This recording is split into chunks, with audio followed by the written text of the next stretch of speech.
Hi artists, today I'm going to show you how to make rectangular paper into a square piece of paper. So you use any old paper, it can be scrap like I have here. So the first step we're going to do is we're going to take this corner and meet this edge along this edge. So I'm going to do that by making a triangle. I'm going to crease that line. I'm just going to draw a line here so you can see where I'm going to cut. We do not need this part, so we are going to be cutting it off. We're going to take our scissors. If you don't have scissors, I'm going to show you how to rip part of it if you'd like. So if you want to rip it and you don't have scissors, all you're going to do is you're going to fold it back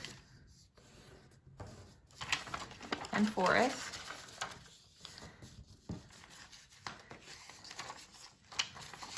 And then you're just going to carefully rip. And it should rip right on that line. So if you don't have scissors, you can rip it. But now you have a perfect square to make some origami with.